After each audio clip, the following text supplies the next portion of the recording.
15 years. That's how long I've been studying and dissecting the so-called secret behind the law of attraction and the law of assumption. Searching for the perfect mindset, the perfect routine, the perfect manifestation technique. After all of it, the books, the teachers, the endless how-tos, the endless everything. Trust me, I've tried everything. Here's the one truth that I can give you in 15 minutes. It was never about doing more. It was about finally realizing that manifestation isn't something you learn. It's something you're already doing. It's natural. It's an innate ability within you. We're all just doing it unconsciously, right? You were born with this ability to create your reality. You've been using it from the moment your subconscious mind was formed, whether you knew it or not.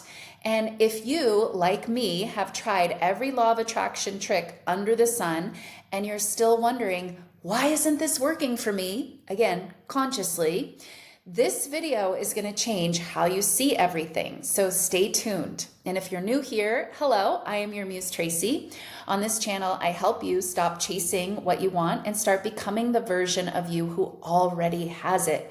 Because when you integrate what I teach on this channel, you stop waking up every day in doubt, and you start waking up in your power, knowing that you can create the life that you desire.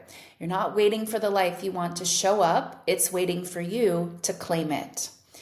So let's get into it. It's going to be a little bit of story time here starting out. So let me take you back. When The Secret first came out, the whole world lost its mind. Oprah was talking about it. Everyone had vision boards and thinking positive, and it became like a new religion. But me, not so much. I wasn't sold. I frankly was a little bit turned off and a bit repelled by all the positivity and the love and light and whatever. I just found it annoying at the time. I wasn't that interested in it, to be honest. It felt surface, it felt too sparkly, and that's just not who I was or where I was in my life. And at that point, I wasn't, miserable. I was just sort of numb. I was just sort of going through life. I had checked all these boxes that I was told that I was supposed to check. I had the career, I had the relationship, I had the stability. But inside, there was this quiet and unsettled nudge that, I couldn't deny. Is this it? Is this really all there is sort of what the nudge would say to me from time to time and, cause this unease and this restlessness. And that question haunted me, honestly, because I wasn't, falling apart. I wasn't a mess. I was just unfulfilled. And when life looks fine, it's easy to pretend that it's fine, it's enough. But deep down, I knew I was living a version of me that wasn't fulfilled. But I also didn't have the answers. I was literally like, is this it? So then one random day, and I don't even know how this book came into my awareness, but somehow the book You Are a Badass by Jen Sincero came into my awareness. Again, I can't even remember how, if someone told me about it, probably, but I can't remember. So this book was really one of the first turning points for me, one of them, and I'll talk about that a little bit later.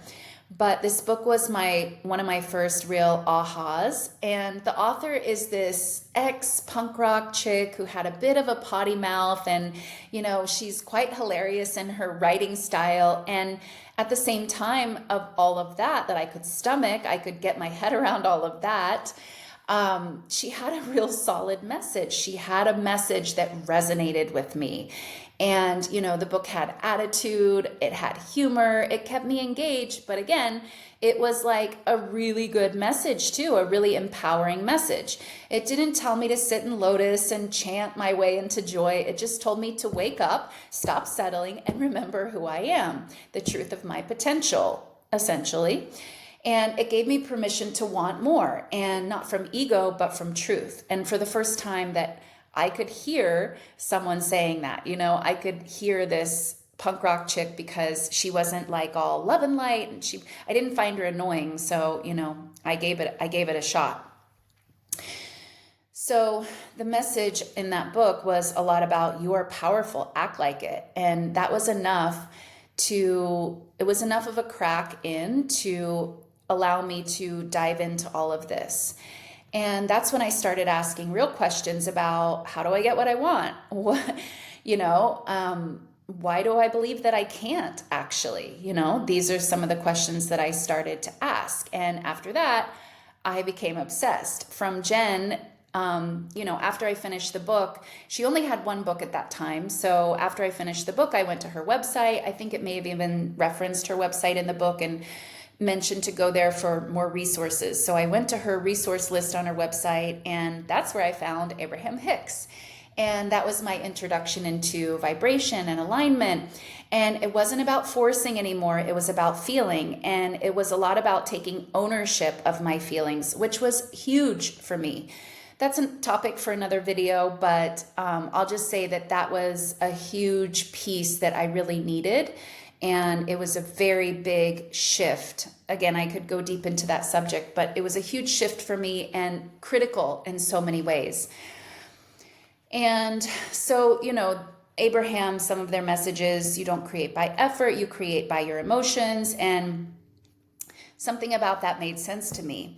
Then, and I'm not going to be able to list everyone here. These are sort of the standouts, the highlights. Next, I went into reading about Joe Dispenza. And then suddenly science was part of it. Science was backing it up. And he showed how our thoughts and emotions literally can rewire our brain.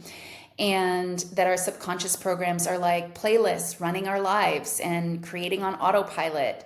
And we can record new ones when and if we choose to and decide to. And we can do that on purpose. We get to choose those programs. Then I was on to Bruce Lipton, and he explains even more. Our biology follows belief. Our cells respond to consciousness. Then I was on to Eckhart Tolle, showed me the trap of identification, how pain isn't life itself. It's our attachment to who we think we are. And he taught me to connect to the present moment and how to detach from my thoughts. I learned so much from him. And then Michael Singer taught me how to surrender and let go, which was a completely foreign concept to me at that time. I think I even had to look up what is this surrender? What does this actually mean? I'm not even kidding. I think I went to the dictionary because I'm kidding a little bit, but not kidding, because I knew intellectually what the word meant, but I had no idea how to do it. Literally no idea how to do it. So each of these teachers, and again, there's so many more that I can't even, I don't have time in this video to list them all, but each teacher gave me pieces of the puzzle, and none of it, though, truly empowered me until I discovered Neville. That was a huge turning point. When I read Neville's message, such as your imagination is God and creation is finished, you can achieve anything, it's all available to you by shifting from within, and of course, everyone is you pushed out. That's a big one that, I wasn't learning that from anyone else. So with these types of teachings from Neville, and again, so much more, something in me shifted, and it shifted powerfully, because it wasn't about manifesting anymore. It was about me and how I saw and interacted with the world, period. It was about me. And this is why Neville's so empowering. And, it's not about blame. If you're taking this as blame, you're going to miss out on the empowerment. It's about taking ownership, because only when you take ownership do you then have the power to transmute it and transform it, which is exactly what Neville is giving you. Neville didn't talk about attraction. He talked about identity and states. He was saying, stop trying to pull things to you. Start living from the version of you that already has them. And that's when everything I studied started to make sense. I got to this point where I could see how the different words were really all talking about and saying the same thing. It was the underlying message, same underlying message underneath different words, right? So Abraham has the vortex, that's Neville's states. Joe Dispenza has the quantum field, that's Neville's imagination. Lipton's belief changes the biology. Neville's consciousness is reality. Eckhart Tolle is presence, and Neville is I am. So, and again, I could go on, but what I started to realize, because again, I came from law of attraction, but law of assumption and Neville is what really like impacted me so much. But as I went on to continue to study more and more, I realized it's the same thing, different words. And that's okay. Okay, I just want to say this really quickly. That's why there's so many different teachers and so many different ways of saying things, because for one person, the science and, that really, they need the science piece to resonate with it. And then someone else might just be totally like spiritual and they need the spiritual words to resonate with it. That's why there's so many teachers. But the point I'm trying to make here is that it's the same thing. It's different words, same exact thing, same underlying concept. So after 15 years and studying all these teachers, here's the truth no one tells you. You are always manifesting. Every reaction, every belief, every story you tell yourself, that's the law of assumption in motion. You don't attract what you want. This is so important. You attract what you believe you are.